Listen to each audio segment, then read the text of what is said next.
I notice him before I understand what I'm noticing. It's the way the restaurant quiets. Not stops, quiets. The kind of silence that spreads like oil across water, reaching tables that had no reason to care about a single man in a charcoal suit walking past the wine list and straight toward the private dining room. His hand doesn't touch anything. His body doesn't brush the servers. And yet they move. They simply move, like he's exhaling an invisible current. My date, Marcus, doesn't notice because he's mid-sentence about cryptocurrency volatility, and I'm doing what I always do. Smile, nod, glance at my phone to seem busy enough to be interesting. We've been dating for 3 months. He's handsome in the way men at my firm are handsome, expensive haircut, gym routine that shows in his shoulders, a Rolex that catches the candlelight. He bores me with the precision of a metronome. But this man makes my spine recognize something my brain hasn't cataloged yet. He's past us now, disappearing into the private room. The noise reassembles itself. Conversations resume. A woman laughs too loudly, overcompensating. I feel Marcus's hand on mine. When did he place it there? And I realize I've been staring at the closed door. You okay? Marcus squeezes my fingers. Fine. Sorry. Work thing. I lie smoothly. It's my superpower. At Markham & Associates, I'm a contracts lawyer who specializes in making people feel safe enough to sign away their futures. Lying is just efficient communication. The evening continues like water filling a glass, slow, inevitable, forgettable. Marcus orders the sea bass. I order the halibut. We discuss his mother's divorce, my upcoming trial, the weather, the particular ache of living in a city that feels too small and too large simultaneously. And then, the private room door opens. He emerges. And now he's looking, not scanning, looking. His eyes move through the dining room with the focus of someone counting inventory, and when they land on me, they stop. They actually stop. His face doesn't change. No smile, no acknowledgement. Just a pause so brief that if I blinked I'd have missed it, but I don't blink. I can't blink. His eyes are dark, not brown, not black, but something without a name. Something that looks like it's already seen you naked and found you exactly as stupid as he expected. Then he turns away. He speaks to the host in a language I don't recognize. Something romance, something continental. His voice is low, almost gentle, and the host nods like he's been blessed. Marcus is saying something. Don't you think? I tear my eyes away, and the absence of that dark gaze feels like dropping from a height. The new rooftop bar downtown. They have that molecular mixology thing. Sure, sounds good. I don't sound like myself. I sound like someone pretending to be myself. And Marcus doesn't notice, because men like Marcus never listen closely enough to catch the difference. The rest of dinner dissolves into background noise. My body is here nodding, eating, existing in the geometry of a perfectly acceptable relationship. But something inside me has walked through that private room door and is now sitting at a table I can't see, across from eyes that see too much. When the bill comes, Marcus reaches for it without hesitation. I watch him sign the credit card slip. He stands, offers me his jacket. We move toward the exit, and I take the long route past the private dining area. Not because I want to, because I can't help it. The door is slightly ajar. Through the crack, I catch a glimpse of dark wood paneling, the edge of a table, and a woman's hand holding a wine glass. The hand is elegant. The woman is not me. Of course she isn't. The November cold hits my face as we step outside, and it feels like permission. Marcus hails a cab. He'll drop me at my apartment in the Upper West Side. We've done this choreography before. He kisses me outside the restaurant, and his mouth tastes like wine and intention. He's probably thinking about what happens next, whether I'll invite him up, whether he should ask or just assume. I'm tired, I tell him, and it's almost true. I am tired. Tired of feeling nothing. Tired of men who smell like cologne and confidence and absolutely nothing that makes my skin want to come off. The cab ride feels long. My reflection in the window is ghostly, superimposed over the city lights, and I barely recognize her. Who is this woman who stares at strange men in restaurants? Who feels something shift in her chest at the voice of a stranger speaking a language she doesn't understand? My apartment is small, expensive, exactly as sterile as I've designed it. Floor-to-ceiling windows overlooking the park. Art that matches the furniture. Books on shelves, unread. I pour myself 2 fingers of scotch and stand at the window, watching the city breathe. That's when my phone vibrates. Unknown number.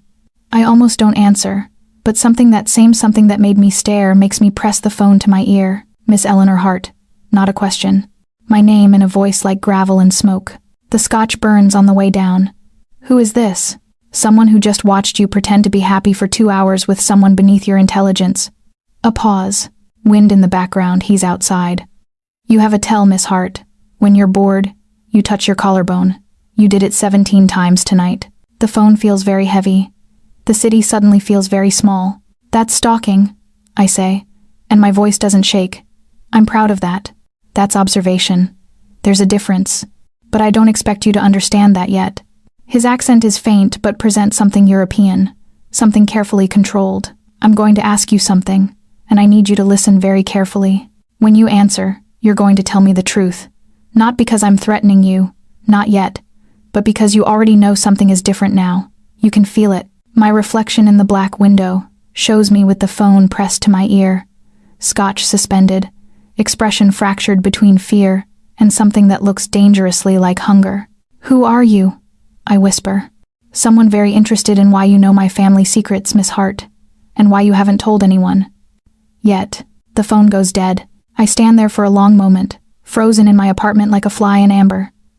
My scotch is warm. My heart is loud enough to hear, and somewhere in the city outside my window, in a restaurant or a car or a place I can't imagine, there's a man with dark eyes and a voice like warning, and he knows something about me that I don't understand. He knows that I know something about him, something dangerous. I don't sleep. I sit on my bed, fully dressed until 3 in the morning, phone in my lap, waiting for him to call back. He doesn't. At 3:47 a.m., I do something I never do. I call a client contact, a retired FBI agent named Hale, who owes me a favor from the Dimitrov case. His voice is rough with sleep. Eleanor? What's wrong? I need to know about someone. I don't have a name. I have a voice and an accent and I stop. How do I explain this? He knows who I am. He called me tonight and said I know something about his family. Silence. Then, did he threaten you? No. Not exactly. Then why are you calling me at 4 in the morning? Because I'm terrified. Because I felt something in that restaurant that I've spent 3 years with Marcus carefully avoiding. Because this stranger on the phone made me feel like my own skin was too small. Can you find someone using audio? A voice? Eleanor, whatever this is. I need to know. By Monday, I'm functional again. Showered, pressed suit, hair professionally styled. I walk into Markham & Associates and sit at my desk like nothing has fractured. My assistant brings coffee. I review contracts. I take a call with opposing counsel about discovery timelines. The world has snapped back into focus, and the Friday night call feels like something that happened to someone else. Hale doesn't email me. That's answer enough. It's Wednesday when I receive a delivery at the office. No return address. My assistant, Margot, 24, engaged, genuinely kind, brings it to my desk with the kind of raised eyebrow that says, "This is weird." Inside the pristine white box is a single item, a copy of the Played edition of Baudelaire's poetry. French, expensive, the kind of book collectors kill for. On the inside cover, someone has written in precise handwriting, Les fleurs du mal. You should read the poem about eyes that betray truth. V, just V. I spend the afternoon translating the passages I remember from college. French, rusty, humiliating work until I find it. Sed non satiata. A poem about a woman who is never satisfied, who contains dark desires, who is a beautiful tomb. The eroticism of it hits me differently when I read it alone in my office, with the door closed. That evening, I take a cab to the library. I pull 3 books on organized crime families in New York. The Metropolitan Museum has an exhibition on Baroque painting. I'm reaching, looking for patterns, trying to find a V. But the city is full of V's Victor, Vincent, Valentine, Vladimir, hundreds of dangerous men with one-letter names. My phone buzzes. A text from an unknown number. The book. Did you understand it? I stare at the message for 5 minutes before typing. Who are you? Someone your firm represents would never accept dinner invitations from. Someone the FBI follows sometimes, just to make sure. Someone who thinks you're wasted on men named Marcus, who order the safe fish. My hands are shaking. I type, "Stop contacting me." The response is immediate. "You're still holding the book." That's not "stop contacting me." That's "I want to understand." So let me explain.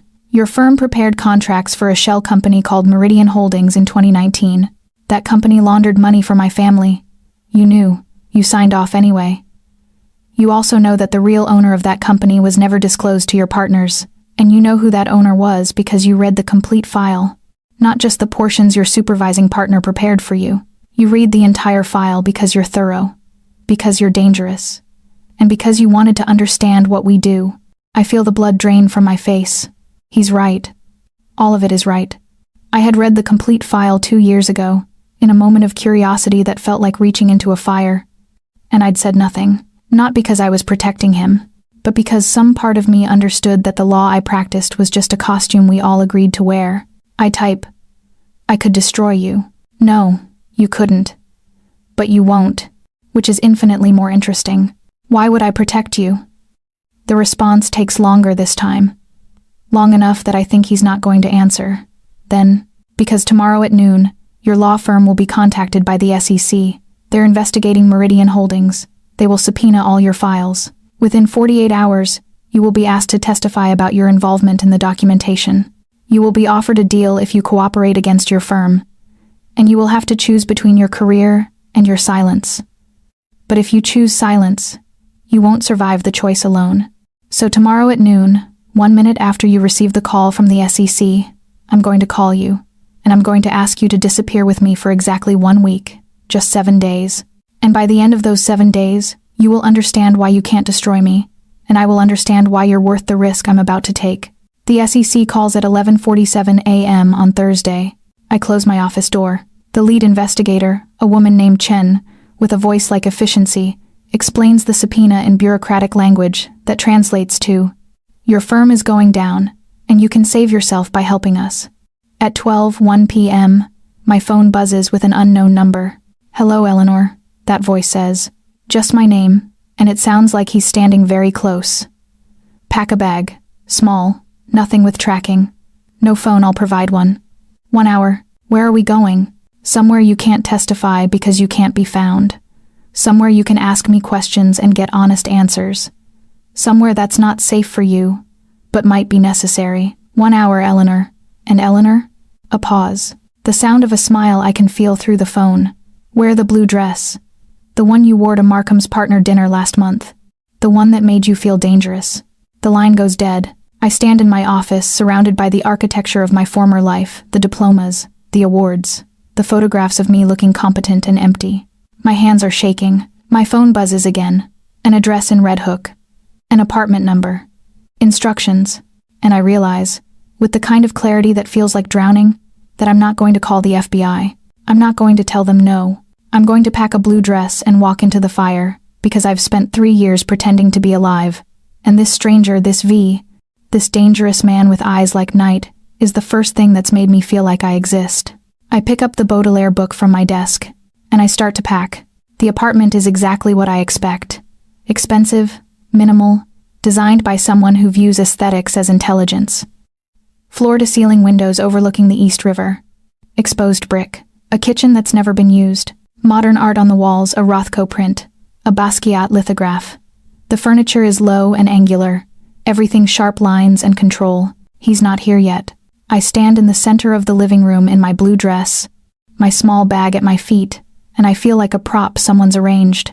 The fear has transformed into something else, not quite excitement, but its sinister cousin. Anticipation with teeth. There's a kitchen island with a bottle of wine already opened. A Sancerre, expensive enough that the price tag alone could fund a week of my life. 2 glasses. He knew I'd come. He knew I'd be here at 1:47 p.m. on a Thursday, abandoning my career, walking toward danger like it was home. I pour a glass and watch the city darken beyond the windows. A storm is building, the sky is turning, that particular shade of gray that looks like bruising. The Hudson moves restlessly below, already responding to the weather system approaching from the west. The door opens. He doesn't announce himself. He simply exists in the space suddenly, like he's been there the entire time and I've only just developed the ability to see him. In daylight in a space that belongs to him, he's even more brutal than I remember. His suit is charcoal, perfectly tailored. His shirt is white. His eyes are darker now, lit from behind by the dying afternoon light, and they move across my face like he's reading something written in a language only he understands. "You came?" he says. Not a question. I'm here. My voice sounds different in this space. Smaller, more honest. Your firm is probably in chaos. Your supervising partner called the police at 12:30 p.m. You were reported missing. He walks to the kitchen island and pours himself a glass of wine, doesn't drink it, just holds it. Your mother is being called. They're probably telling her you might be in danger. By tomorrow, there will be a missing persons report. The FBI will be looking for you. They'll be looking at Marcus first. He's the most obvious suspect. They'll destroy his life for a week before eliminating him from consideration. The wine tastes like nothing. Why are you telling me this? Because you need to understand what you've chosen. This isn't romantic.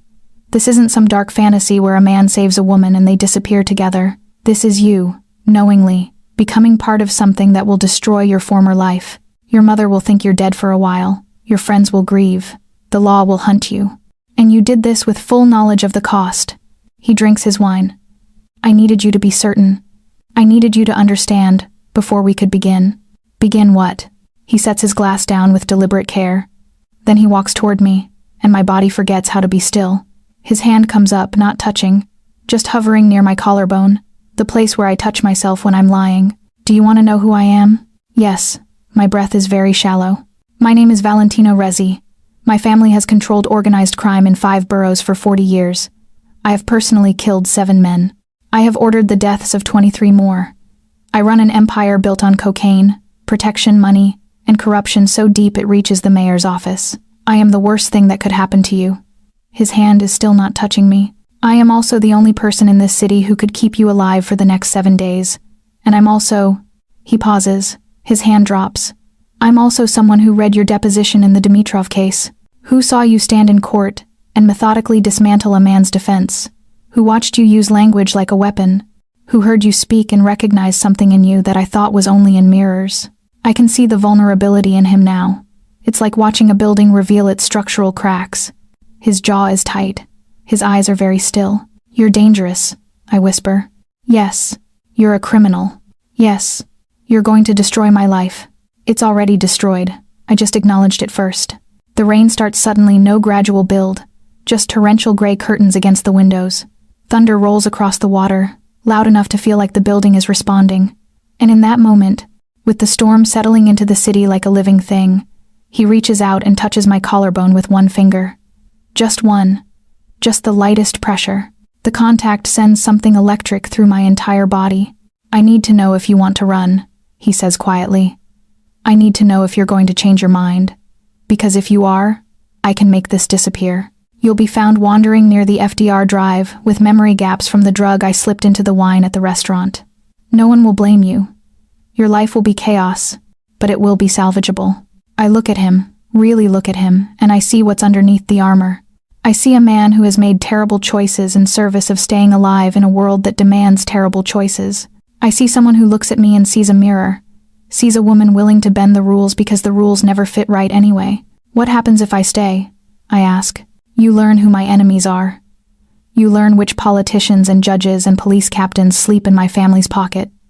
You learn about the money, the networks, the infrastructure that keeps 5 boroughs functioning in ways the law pretends doesn't exist. You learn the names of people powerful enough to make senators flinch. And then, he leans closer.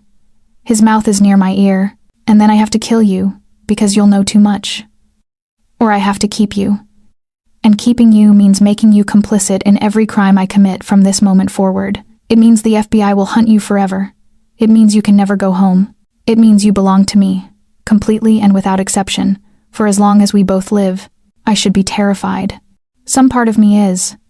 But another part, the part that's been silent my entire life, is finally waking up. Then keep me, I say. His hand moves from my collarbone to my jaw. His thumb traces my cheekbone with startling gentleness. And then he kisses me, and it tastes like rain and ruin, and the first honest thing I've ever felt. The first 3 days are a study in controlled chaos. Valentino Val, he tells me to call him. Though it feels like a secret even when we're alone, operates from the apartment with the precision of someone managing a war from a bunker. His phone is constantly ringing. Not ringing, actually. Buzzing, vibrating. He works through encrypted apps I don't understand, speaking in Italian to people whose names I never learn, making decisions that shift the balance of power in the city's underworld. the way casual people might decide what to order for lunch. I watch him work. It's hypnotic, seeing someone function at this level of competence. There's no hesitation, no self-doubt. When he says something, people move. When he asks a question, people answer with information so detailed they've clearly spent hours preparing it. On the second night, he takes a call in the study while I'm pretending to read in the living room. His voice changes, becomes something harder, more dangerous. I hear the words, "the heart girl," and my body goes rigid. "She's not a liability," he says in Italian. I've been studying it obsessively, picking up fragments. She's leverage, and she's useful. No discussions. A pause.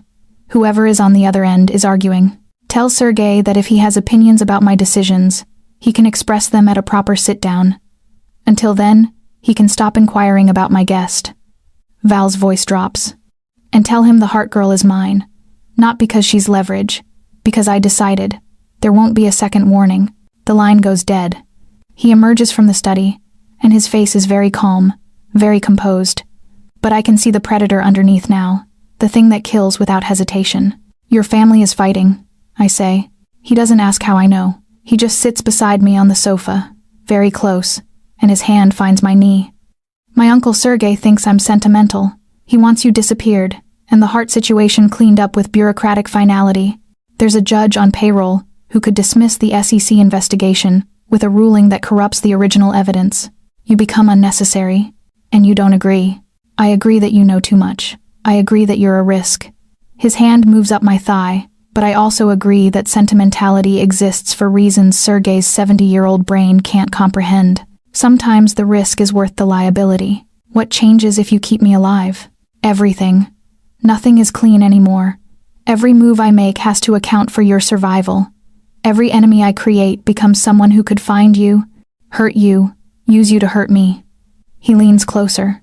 I have to decide if that's acceptable. I have to decide if you're worth that cost. And his mouth touches my neck, and I feel his breath against my skin. Ask me in a week. Ask me when you understand the full cost of what you've chosen. The fourth day is when things fracture. I'm actually reading, not pretending when the apartment's security system chimes. Val is in a call, but he holds up a hand and pulls up video feeds on his laptop. I watch his face go completely neutral, which is worse than anger. "There's a problem," he says quietly, ending the call. The problem is Sergei's son, Marco, Valentino's cousin. He arrives with two of his uncle's men, and the atmosphere in the apartment becomes something suffocating. Marco is Val's age, but softer, somehow better groomed, more polished, the kind of organized crime heir who learned about power from privilege rather than necessity. "Little cousin," Marco says, embracing Valentino with false warmth. His eyes flick to me. "And this is the heart girl, the lawyer. Eleanor," I say.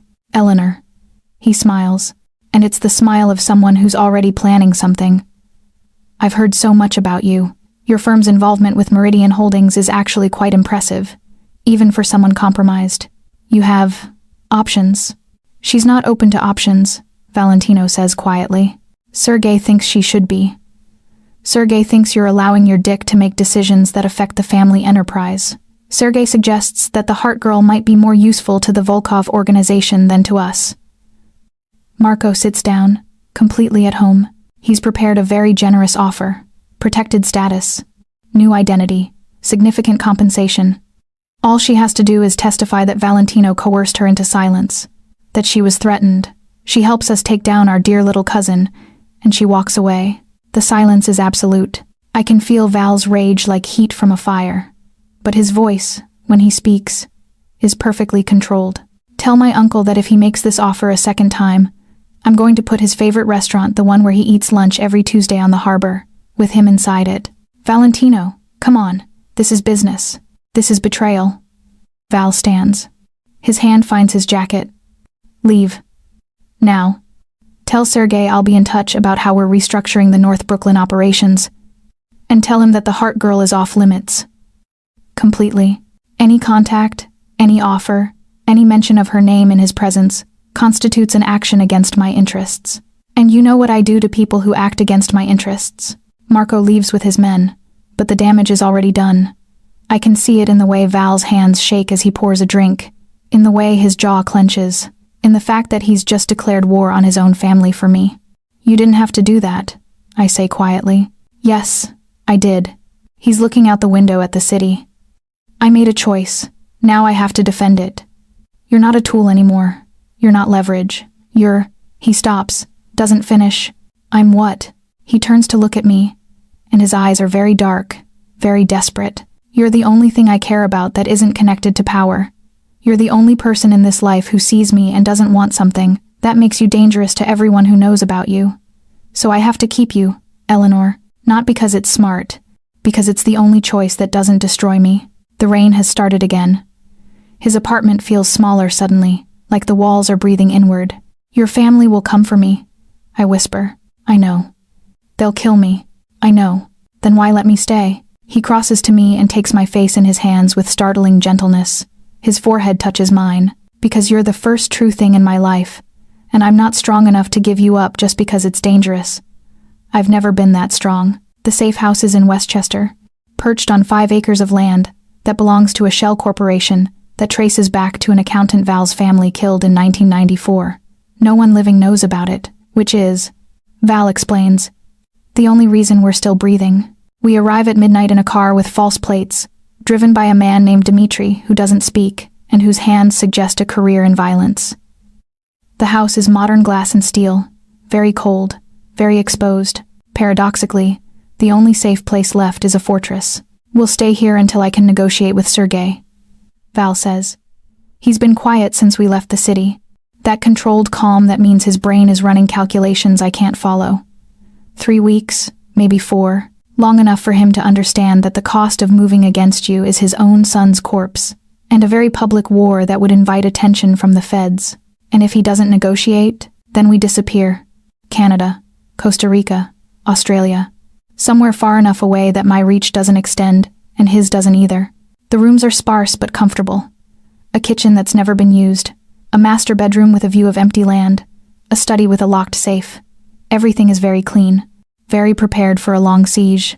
That night, I can't sleep. I find Val in the study, sitting in the dark with a glass of vodka and the weight of an empire on his shoulders. He doesn't turn around when I enter. You should rest, he says. I don't want to rest. I move to the chair beside him. I want to know what you're thinking. That I've made a catastrophic mistake. That I've let someone I barely know destabilize everything I've spent 20 years building. That my family will move against me with violence because I chose you over loyalty, and you will die because I made a romantic decision. It's the most honest thing he said. I could leave, I offer. Walk away. You could negotiate with your uncle, tell him I escaped, that I'm gone. You could save yourself. I could. He finally looks at me. But I won't. Because the moment I let someone take what's mine, I become weak. And weakness in my world is contagious. Within 6 months, someone more ambitious would challenge me. Within a year, I'd be dead. So keeping you isn't romantic, Eleanor. It's survival. It's proving that I'm still in control, still capable of protecting what matters. That's not comforting. No, but it's honest. He reaches out, and his hand wraps around my wrist. Not rough, just firm, like anchoring me. You chose this. You chose to become the thing I protect. You have to accept what that means, that my need to keep you alive is fundamental, that I would burn cities to do it, that there is nothing you could do that would make me let you go. That's obsessive. Yes, that's not love. No. But it's something equally dangerous. It's ownership. It's claiming you so completely that your safety is the same as my survival. His grip tightens. And in my world, Eleanor, ownership is as close to love as people like me are capable of. So I need you to understand you're not my girlfriend. You're not my partner. You're mine. Completely. Irrevocably. And I'm yours in exactly the same way. We own each other now. There's no escape from that. I should be horrified. Some part of me is. But another part, the part that's been hollow my entire life, feels full for the first time. Show me, I whisper. He stands, and he's very close, and his hand moves from my wrist to my throat with stunning gentleness. His thumb presses against my pulse. I can feel your heart, he says. It's fast. You're scared. Yes. Good. You should be. His other hand comes up to my face, cupping it like I'm something fragile.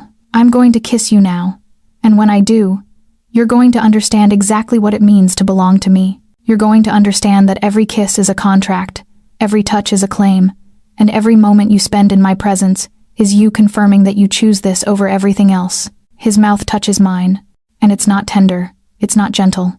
It's a claiming, a statement of absolute possession, and I'm drowning in it. His hand moves from my throat to my collarbone, pressing down with just enough force that I feel it, acknowledge it, surrender to it. When he pulls away, I'm breathless. Do you understand? He asks.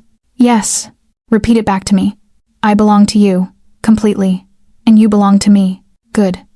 He picks me up, literally lifts me from the chair, and carries me from the study toward the bedroom. Now I'm going to spend the rest of the night showing you all the ways I plan to keep you. The days blur together after that. The world outside the house becomes abstract. The news reports of my disappearance become background noise. My family's desperate search becomes something happening to someone else. There is only the house, only Val, only the careful negotiation of what it means to be claimed by someone who sees ownership as love. He teaches me about the family business, not directly, but through fragments, phone calls he takes while I'm reading beside him, conversations with Dimitri about shipments and territories, maps he reviews of the city divided into spheres of influence. I learn that organized crime is just capitalism without the legal framework. That power flows like currency. That morality is a luxury for people with choices. He also teaches me about vulnerability. On the 6th day, he wakes up in the dark, gasping, his body drenched in sweat. I hold him through it, a nightmare he won't explain. In the morning, his eyes are very red. I killed someone once, he says quietly, standing at the window with coffee he hasn't touched. A woman. She was trying to extort money from my father. She had evidence of something he'd done, so I was sent to make her disappear. What happened? I killed her. I was 19. And I've been killing people, in larger or smaller quantities, ever since. Until I met you, I never questioned it. It was just what men in my family do. We kill threats. We eliminate obstacles. We maintain power. He turns to look at me. Now, every time I think about what I've done, I wonder what you think of me. Whether you hate me. Whether you're pretending to accept this because you're terrified. Are you asking if I want to leave? I'm asking if you understand what you're staying for. If you really understand that there's no redemption for people like me, that the best I can offer is honesty about how dark this is. I stand and walk to him. I take his face in my hands the way he's taught me to with absolute certainty. I stayed because I saw myself in you. I say. I stayed because I'm not good. I'm not innocent.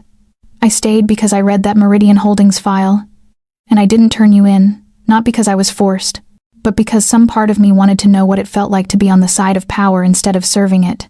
You're not offering me redemption. You're offering me the life I actually want, finally, with full knowledge of the cost. His hand comes up to my throat, and for a moment I think he might squeeze. Instead, he kisses me with a tenderness that feels like breaking. I love you, he says into my mouth, in the only way I'm capable of, completely, obsessively, dangerously. You understand? Yes, I say. I understand. And I do. It's the 8th day when the call comes. Val is in the study reviewing financial reports. Money, he's explained, is the real power, and the violence is just enforcement. I'm reading the Baudelaire that started everything, finally understanding the French well enough to appreciate the darkness of the language. The phone rings with a tone that means it's someone important. He doesn't take it in the study. Instead, he walks past me to the master bedroom and closes the door. I don't follow. I've learned the boundaries of this ownership. There are things I don't ask about. There are conversations that are his alone to have. But I can hear his voice through the wall, and it's wrong. It's thin, almost panicked. When he emerges 40 minutes later, his face has changed. The control is still there, but it's cracked, like a building with its foundation compromised. We need to talk, he says, and my stomach drops because those words never precede anything good. We sit on the leather sofa in the living room, and he doesn't sit close. He sits across from me, and the distance feels like abandonment. That was my Uncle Sergei. My heart is moving very fast. Marco's dead. 2 hours ago. He was found in his apartment in the city, with 2 bullets in his skull. It's going to be ruled a robbery, but we both know what it was. Val's hands are shaking. Actually shaking. I've never seen him lose control. It was a message from someone in the organization. Someone who thought I'd gone weak. Someone who thought killing my cousin would drive a wedge between Sergei and me, would allow them to consolidate power. Did they? I don't know. That's what terrifies me. He stands and walks to the window, and I can see how much effort it takes for him to maintain the facade of calm. I have to go back to the city, he continues. I have to make a show of force. I have to prove that killing someone I'm connected to is a mistake that costs everything. I have to do things that will make you hate me, Eleanor. Things that will push this past the point where you can pretend I'm anything other than what I am. Then don't go. Let me disappear. Let you disappear. Start over somewhere else. He laughs, and it's bitter. You still don't understand. There's no starting over. There's no escape from this life. There's only the choice to own it or be destroyed by it. He turns to face me. I'm going back to the city. I'm going to call a sit-down with everyone I need to call a sit-down with, and I'm going to systematically take apart whoever decided to move against me. It will take a week, maybe 2, maybe longer, and while I'm doing that, you're going to stay here, and you're going to understand that the man you've been touching, the man you've been kissing, is a monster. I already know that. No, you know it intellectually, but you haven't seen it yet. You haven't watched me do it. He walks back to me, and he's very close, and his hand touches my face with a gentleness that seems impossible given what he's about to say. When this is over, you might not want me anymore. You might look at me and see only the bodies, only the blood, only the things I'm going to do to people because they challenged my authority. And if I don't, if I still want you, then you're darker than I thought, and we deserve each other. He leaves at dawn with Dimitri and 2 other men whose names he doesn't give me. The house becomes a prison. Not because of locks he doesn't lock me in, but because there's nowhere to go, and the outside world has become completely abstract. News reports arrive through the limited internet access organized crime violence in Brooklyn. A gang war heating up. 3 bodies found in a warehouse in Red Hook. 3 bodies. I know that 3 is his score. 3 is Valentino keeping score, settling debts, proving that moving against him was the worst decision anyone could make. The isolation is worse than the danger. I read the same Baudelaire poems until I can recite them. I walk the perimeter of the house. I think about my mother, who probably isn't searching anymore. My career is gone. My friends are gone. My entire former life has been cauterized. On the 5th day, he calls. I miss you, he says immediately. No greeting, just the truth. Where are you? A safe house in Queens. I'm with someone you need to know exists. My mother. She wanted to meet you. She wanted to understand what made me so stupid as to fall in love with a girl I knew for 4 days before claiming her as mine. Despite everything, I laugh. She doesn't approve. She approves entirely. She says I inherited her taste in people we both prefer, partners who terrify us. She's been running the books for the family for 30 years, while my father played with the violence. She says I'm doing exactly what I should be doing. She also says I should marry you quickly, before someone uses you to destroy me. I'm a lawyer. I can't exactly marry you. I'm technically dead. Yes, you can. My mother knows a judge who's very flexible with documentation. We can be married by Monday, officially and illegally. Your choice. I'm silent for a long moment. Tell me about the bodies, I say quietly. One was someone Sergei had been paying for information about my movements. One was Marco's second in command, who thought he could inherit the family power. One was a dealer who thought a moment of weakness meant he could expand into my territory. Did you kill them yourself? The first one, yes. The other 2 were handled by people I employ. But I made sure they understood that the order came from me. I made sure they understood that anyone who challenges me is choosing death. Valentino, that's monstrous? Yes. You said you understood that. I thought I did. I didn't realize what understanding it actually meant. There's silence on the line. I can hear the city in the background, the sounds of a world continuing without me. Do you want to leave me? He asks quietly, and I realize I have to think about this. I have to actually consider it. Because he's right, I haven't watched him be the monster. I've only theorized about it. I want to know if the people you killed deserved it. I say finally. Does that matter? It matters to me. Another long silence. Then, the first one was going to sell information about us to the feds. He would have destroyed the entire family operation. The second one was trying to use his position to build his own power base at the expense of family profits. The third was someone I actually respected. But he made a choice to expand without permission, which meant he was directly challenging my authority. In my world, that's a capital crime. That's not justice. That's just power. I know. That's the point. That's what this world is. His voice is very tired suddenly. That's why I tried to keep you separate from it. Eleanor. That's why I wanted you to be the one thing in my life that was untouched by the blood and the money and the bodies. But I am touched by it. I chose to be touched by it. I chose you, I know, and I'm going to spend the rest of our lives grateful for that choice, and terrified that you'll regret it. Marry me, Eleanor. Let me make you irreversibly mine. Let me do this one legal thing in my entire life. I say yes before I can think of reasons not to. Good. I'll be back by Sunday. We'll be married by Monday.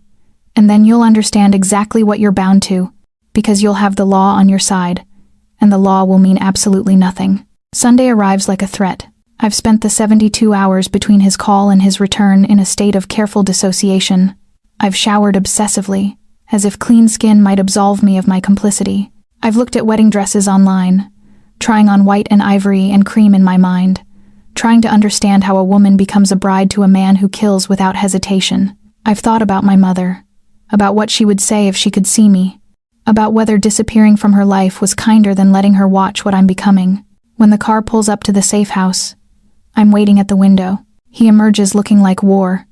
His suit is immaculate, but there's something in his face that's been burned away. Some essential softness that I'd glimpsed the capacity to care about something beyond power has calcified into something harder. His eyes find mine through the glass, and I feel the distance between us, even as he walks toward the door. Hi, I say when he enters, and it's stupidly inadequate. He doesn't respond immediately. Instead, he walks to me and cups my face with both hands, his thumbs tracing my cheekbones with a tenderness that contradicts everything I know about what those hands have done. I killed someone for you, he says quietly. My breath stops. What? The man who called the SEC, the assistant U.S. attorney who built the case against your firm, the one who would have called you to testify, whose investigation destroyed your career. I found out it was his choice, his personal vendetta against your firm for beating him on a case 5 years ago, so I eliminated him. I did it myself. I wanted you to know that I'm capable of that, of killing someone you've never met, someone who didn't directly challenge me just because they hurt you. I try to step back, but his hands keep me in place. Valentino, that's what happens when you belong to me, Eleanor. That's what it means to have me as yours. People who hurt you stop existing. I can't promise you redemption. I can only promise you absolute protection, purchased with the blood of people who don't deserve to die but get to anyway. How many? I whisper. How many what? How many people have you killed since I met you? He doesn't answer immediately. When he does, his voice is very quiet. 9. Not including the original 3. 4 of them had nothing to do with our situation. I killed them because they were useful to kill, because it sent messages, because it maintained the ecosystem of fear that keeps people in line. You asked me to marry you knowing this. You know what that means. I pull away from him, and this time he lets me. I walk to the window, and the landscape outside is dark, moonless, completely impenetrable. I thought I understood, I say. But understanding and accepting are different things. You've killed 9 people. I can't finish. That's the cost of having me. That's the cost of being mine. He's behind me now, very close, and I can feel him like a gravitational field. I'm not going to apologize for it, Eleanor. I'm not going to pretend it was difficult, or that I feel remorse. I did what needed to be done to protect you, and I would do it again without hesitation. If you can't accept that, now is the time to say so. I turn to face him, and he's completely still, completely controlled, waiting for me to destroy him or accept him. Did one of those 9 people have a family? I ask. All of them. Wives, children, parents. Grief will ripple outward from what I did. People will suffer because of my choices. And you don't care. I don't. I'm sorry, but I don't. I care about you.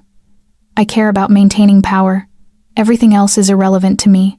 The honesty of it is almost beautiful. There's no pretense, no attempt to be anything other than exactly what he is. I need to know something, I say. I need to know why you're telling me this now. Why you're forcing me to see exactly what you are, instead of letting me pretend. Because I'm done protecting you from the truth. Because if we're going to do this, if we're going to build something together, it can't be built on the fiction that I'm anything other than a monster. It has to be built on the absolute clarity that you're choosing a man who kills without hesitation, without remorse, with only the emotional calculation of whether it's necessary to maintain his power. He steps closer. I need you to look at me and see a killer. And I need you to choose me anyway. Not because you're confused or romantic or delusional, but because you're dark enough, broken enough, to understand that this is the only kind of love available to people like us. I look at him, really look at him, and I see the young man he was before the violence, before the family, before the choices that carved him into this. I see him, and I see myself, a woman who read a file she shouldn't have read, who stayed silent when she should have spoken, who descended into this because some part of me was desperate to stop pretending. I want to walk away, I tell him.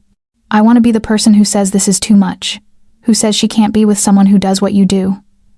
I want to be better than this, but you're not going to walk away. No, I'm not going to walk away. He reaches out, and his hand wraps around my neck with just enough pressure that I feel the weight of all 9 deaths in that touch. Then we get married tomorrow, he says. We make it official.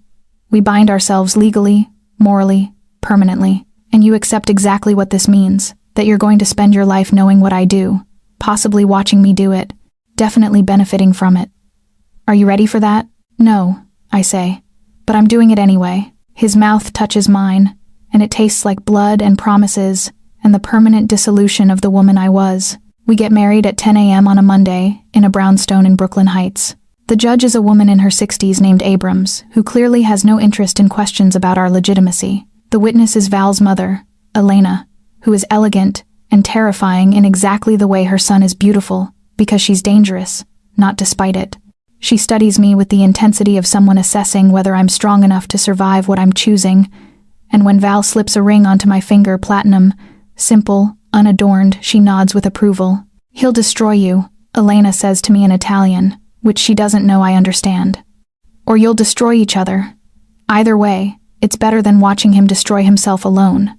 The legal documents are falsified. Eleanor Hart doesn't technically exist anymore. I'm Emma Rossi now, wife of Valentino Rossi, member of the Resi family by marriage. It's an identity built on lies, but it's the most real I've ever felt. We don't have a honeymoon. Instead, we go back to the Red Hook safe house, a different one, more fortified, with security systems that suggest heavy ammunition and paranoia. The city outside is moving toward winter, and I can feel the weather changing in my bones. For 3 days, everything is almost normal. We eat together. Val works from a secure office with carefully encrypted communications. I read and explore the house and try to integrate the knowledge of what he is with the man who brings me coffee in the morning, who listens to me talk about the books I'm reading, who watches me with an intensity that feels like being hunted. It's the 4th day when the violence finds us. We're in bed mourning, light coming through the reinforced windows, the city beginning its day outside. Val is half asleep beside me, his arm across my waist, his breathing steady. I'm reading news on the phone he gave me, watching the world move forward without knowing I exist in it. There's an explosion, not close, a block away, maybe 2. But the windows rattle, the building itself shifts. Val's eyes snap open, and I watch him transform. The man I'm married to vanishes, replaced by a thing of pure operational instinct. Stay here. Lock the door. Don't open it for anyone but me. He's already moving, already pulling on pants, already reaching for the gun in the nightstand. What's happening? Someone just tried to kill me. The explosion is followed by sirens. The city convulsing with emergency response. I lock the bedroom door and press my ear against it, hearing Val and Dimitri and 3 other men discussing something in rapid Italian that my limited vocabulary can't fully translate. But I catch the words, bomba, attacco, familia. It's a family attack. The next 6 hours are a study in controlled siege. Val moves through the safe house, issuing orders, taking calls, making decisions that send men into action. I sit in the bedroom and watch through the reinforced windows as police and fire trucks move through the city.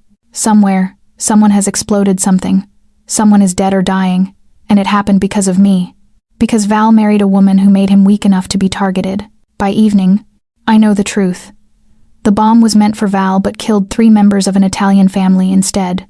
People who happened to have dinner at the restaurant above the bomb site. 75 civilians are in hospitals. 12 people are dead. Val's uncle Sergei is claiming responsibility for the bombing, saying it was retaliation for Marco's death. War has been declared.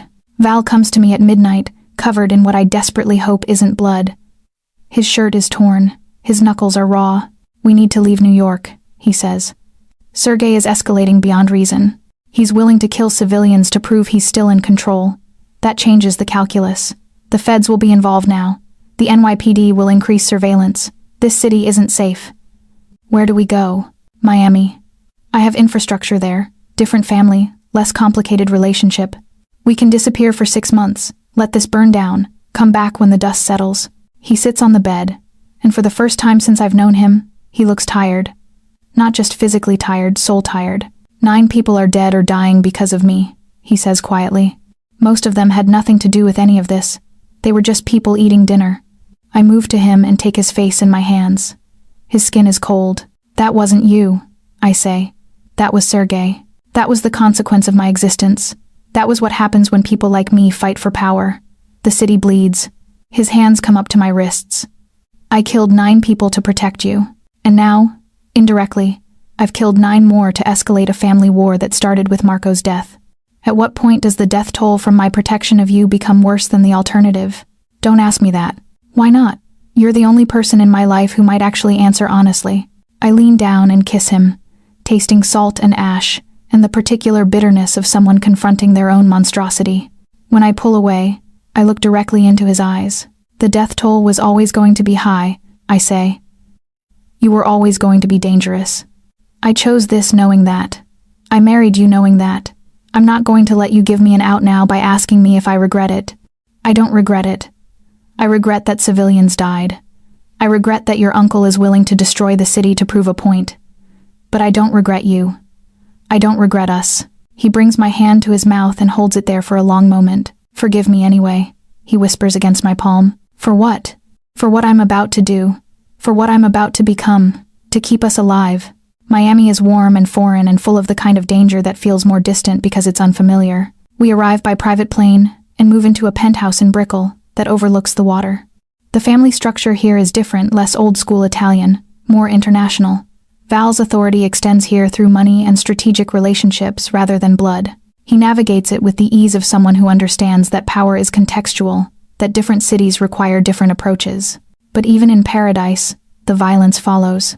There's a shooting in a nightclub. 3 of Val's men and 2 of his competitors are dead. There's a warehouse fire that kills 7 people. There's a car bomb that's clearly meant as a message, fortunately detonated when the car is empty. But the message is clear. Sergei's reach is longer than Val calculated. Each escalation makes Val quieter. Each death adds weight to the way he moves through the world. By the 3rd week in Miami, he looks like someone carrying a body. I'm losing, he tells me one night, standing on the penthouse balcony overlooking Biscayne Bay. My uncle is willing to sacrifice anything to prove I'm vulnerable. And every move I make to demonstrate strength just gives him more justification for further escalation. I'm in a war I can't win without destroying everything I'm trying to protect. Us, I say. You. I'm trying to protect you. I stand beside him at the railing, and the night is warm, and the water is dark, and I finally understand the complete architecture of what he's fighting. Then stop, I say. Stop trying to protect me. Let me protect myself. We disappear, actually disappear. New names, new country, new life that has nothing to do with the Resi family, or the Versacco family, or any of this. We just stop. I can't. Why not? Because it would mean admitting defeat. Because there are men who depend on me. Because walking away proves that I'm not capable of maintaining power. And in my world, that's a death sentence. Someone will come for me eventually, and they'll come for you too. He turns to face me, and his eyes are breaking. I'm trapped, Eleanor. I became trapped the moment I was born into this family, and I've trapped you with me. That's the part that destroys me most. I take his face in my hands, and I realize I'm the one anchoring him now. Then we find a way out that doesn't involve leaving, I say. Then we use the thing I know that started all of this. Tell me what else my firm's lawyers knew. Tell me what other politicians and judges and cops are on your family's payroll. Tell me the infrastructure. And we build something with it. We take control of the narrative instead of running from it. That's insane. Yes. But you've already killed 18 people for me. This seems like a reasonable alternative. He pulls me close, and he's laughing, actually laughing, even as his eyes glisten. God, I love you, he says. I love that you're as broken as I am. I love that you're suggesting we commit espionage against my own family. I love that you make me want to be something other than what I am. Then let's try. Let's try to become something other than this. Getting information is easier than I expect. The key is that I'm an outsider who understands systems, legal systems, financial systems, communication systems. I spend 2 weeks accessing files that Val has never thought to review with detail, speaking to his accountants about money flows that seem innocuous until you chart them backwards. I discover that the Rezi family's reach extends into 12 city governments, 4 police departments, and at least 30 judges across 3 states. I also discover something darker. Val's uncle Sergey has been skimming money for years. Millions of dollars diverted to offshore accounts using the same shell corporation infrastructure that Val set up. It's why he's escalating. He's desperate to consolidate power before the financial situation collapses and someone discovers what he's done. The question becomes, what do we do with this information? We go to the FBI, I say, and Val laughs like I've suggested we volunteer at a children's hospital. And tell them what? That I'm a crime boss's wife with knowledge of family financial infrastructure? They'll turn me immediately. They'll also use the information to build a case against Sergey. And if Sergey goes down, you're suddenly the face of legitimacy that the family might rebuild under. You become the alternative to his corruption. You want me to cooperate with the feds. I want you to cooperate with the feds enough to eliminate your uncle. Then I want you to use the resulting power to slowly, systematically dismantle this. Legitimize the money. Disengage from the violence. Become something other than what you are. Val is quiet for a long time, standing at the window of our Miami penthouse, watching the city lights reflect off the water. That's not how this works, he says finally. You don't just decide to be different. You don't climb out of an ocean of blood and become a functioning member of society. I'm not capable of that transformation. You are. You're just scared. I'm not scared of change. I'm scared of what I become without the power, without the control, without the ability to protect you through fear and violence. I move to him and take his hand. I know, I say quietly. That's why I'm here. I'm not going anywhere. I'm going to be here while you're becoming something different. I'm going to be here when it's terrifying and wrong and when you want to go back. I'm going to remind you why you chose differently. He brings my hand to his chest, and I can feel his heart beating under my palm. If I do this, if I cooperate with the FBI, if I help bring down my uncle and his associates, they'll want me to testify. They'll want everything. I know. I'll go to prison. For all the things I've done, all the people I've killed, all the crimes I've committed. They won't just prosecute Sergey, they'll prosecute me. I know. And you'll still stay? I'll still stay. He pulls me very close, and I feel him shake. Actually shake. And I realize he's crying the first time I've seen him break completely. His face is buried in my hair, and his shoulders are moving, and he's making sounds that suggest something inside him is finally fracturing. I don't deserve you, he whispers. No, you don't. But I'm staying anyway. The FBI contact arrives in a rental car to a safe house outside of FT, Lauderdale. Her name is Agent Reeves, and she's approximately Val's age, which immediately makes me understand why he's tense. She's also very competent, which makes the interaction businesslike instead of dramatic. Your wife has provided preliminary information regarding Sergey Rezi's financial activities and corruption infrastructure, Reeves says, sitting across from Val with the kind of detachment that suggests she spent years interviewing criminals. We're interested in moving forward with a cooperative agreement. You provide testimony, documentation, and assistance building a case against Sergey and his associates.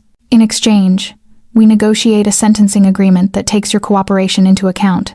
How many years are we talking? Val asks. Conservatively? 15 to 20. That accounts for the murders we can directly tie to you. The ones where we don't have physical evidence we'd need your testimony to prove. Val nods like she's just told him the weather forecast. I'll need guarantees for my wife's safety. Full witness protection if necessary. And I'll need guarantees that we cooperate with the prosecution, but that I don't testify until after Sergey is arrested. I want to see my family fracture because of his crimes, not because of my testimony. That's strategically sound, Reeves says, and there's something like respect in her voice. I'll need to consult with my supervisors, but I think we can work with that. When she leaves, Val turns to me, and his face is very controlled. This is really happening, he says. Yes, by this time next year, I could be in a federal prison. Yes. And you're going to visit me. You're going to be in a visitation room with glass between us. And you're going to pretend this is acceptable. I'm going to be grateful you chose differently. And yes, I'm going to visit you. And I'm going to wait for you. He stands and walks away from me, pacing the small safe house like a caged animal. That's not love, Eleanor. That's obsession. That's you being as trapped as I am, except you're doing it willingly. Yes, I say simply. It is, and I'm doing it anyway. He stops pacing and looks at me, and there's something like wonder in his expression. You're darker than I am, he says. I've been trying to prove I'm capable of monstrosity. But you're just willing to burn the entire world down for one person. You're the thing nightmares should be afraid of. I know. I'm finally starting to understand myself that well. He comes back to me and pulls me into his arms, and we stand there in the small safe house listening to the sound of waves in the distance. I'm going to call Agent Reeves, he says. I'm going to tell her yes. I'm going to start the process of building the case against my uncle.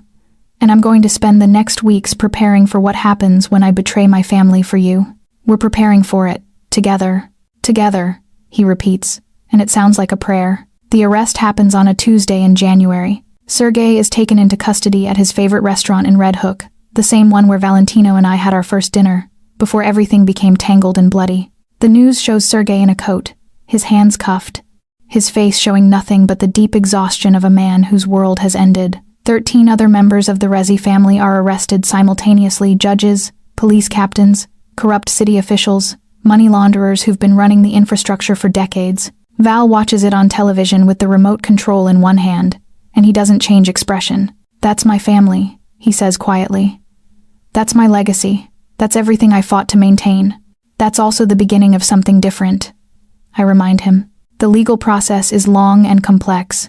Val's attorney, a brilliant woman named Sandra Huang, who specializes in complex white-collar crime cases, negotiates the cooperation agreement carefully. Val will plead guilty to 7 counts of murder, multiple counts of racketeering, conspiracy, money laundering.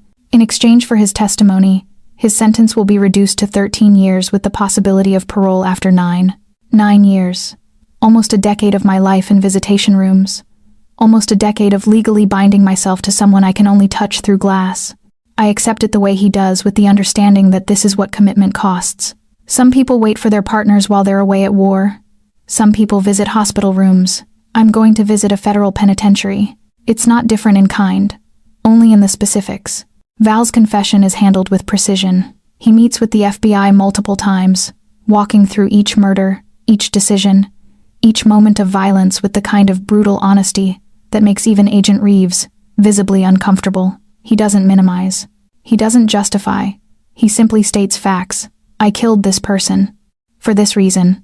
In this manner. When it comes time for him to testify against his uncle, he does it without hesitation. The courtroom is packed: journalists, family members who still care, lawyers who've made careers out of organized crime prosecution. Sergei sits at the defendant's table with the expression of someone who's just realized he's been completely outmaneuvered. Mr. Rezi, the prosecutor says, can you tell the court how long your uncle has been skimming money from family operations? 7 years, approximately. It started small, a few $100,000 per month diverted to offshore accounts. By last year, he was moving approximately $2 million monthly outside of family accounting. And how did this come to your attention? My wife conducted a financial analysis of family operations. She discovered discrepancies in the accounting that indicated systematic theft. The judge's eyes flick to me, sitting in the gallery. There's a moment of pause, the understanding that I am the variable that changed everything. And what did you do with this information? I contacted the FBI and offered to cooperate. Sergei's attorney stands and begins cross-examination, but there's no real point. Val has given up everything. There's nothing left to defend. The sentencing hearing happens on a gray March morning. The judge, an older woman named Morrison, who seems to genuinely dislike everyone in the room, listens to victim impact statements. Families of people Val killed stand up and talk about the holes his actions created. A mother cries. A brother barely contains his rage. A widow talks about raising her children alone. I watch Val listen to all of it without flinching. He's accepted the cost. He's made peace with the weight of what he's done. That doesn't make it easier to hear, but it makes it possible. His attorney argues for leniency based on cooperation. The prosecutor acknowledges his assistance in building the case against Sergei and his organization, and then the judge speaks. Mr. Rezi, do you have anything to say before I impose sentence? Val stands, and he looks directly at me. Only for a moment, but it's long enough that I understand he's saying goodbye. I want the families of my victims to know that no amount of time in prison will equal what I've taken from them, he says. I want them to know that I recognize that. I also want them to know that my cooperation against my uncle and his associates wasn't an act of redemption. I don't believe I can be redeemed. I committed these crimes knowingly. I profited from them. The only reason I cooperated with the government is because someone I love gave me a reason to choose differently going forward. That's not redemption. That's just choosing a different future. 13 years, the judge says. Federal facility, eligible for parole after 9 years. Next case.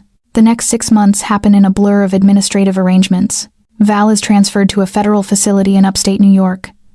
I hire a real estate agent and sell the penthouse in Miami. I rent an apartment in a small town an hour from the prison, somewhere affordable, somewhere far enough away from the city to be safe, somewhere I can live while I wait. The night before he's transferred, we spend together in a hotel room in New York. We don't talk much. We just exist in the same space, knowing that this is the last night we'll be able to touch without a glass partition between us for at least 9 years. You could leave, he says at 3 a.m. You could take the money I've set aside for you and disappear. Build a new life. Meet someone who isn't imprisoned. No, I say. You could. I know I could, but I won't. I chose to belong to you. That's not a choice that ends just because you're in prison. He's very quiet for a long moment. I love you, he says.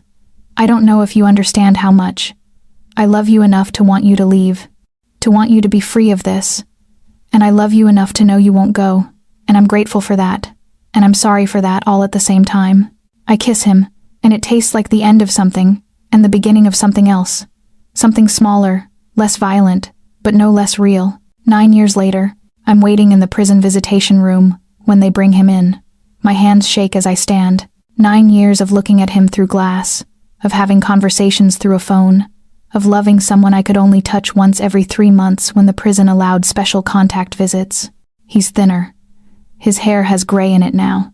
There's something in his face that prison has carved out, and something else that's grown in to replace it. A kind of peace that comes from having nothing left to lose. He sits across from me, and we can touch now. He's been released. The parole board decided that his cooperation, combined with his time served, was sufficient. He's been given a second chance, conditional, limited, but real. His hand covers mine on the table. Hi, he says. Hi, I say back. Thank you for waiting. Where else would I be? He reaches across the table and touches my face with the same gentleness he used on the night we met, when everything was dangerous and simple and perfect in its complexity. We're going to have to figure out how to live, he says. How to exist in the world when we're not defined by crime or prison. I know. We'll figure it out. It's going to be difficult. I know. It's going to be boring sometimes. I know. He smiles, the first real smile I've seen in 9 years, and it transforms his face into something almost vulnerable. Good, he says. Then let's start.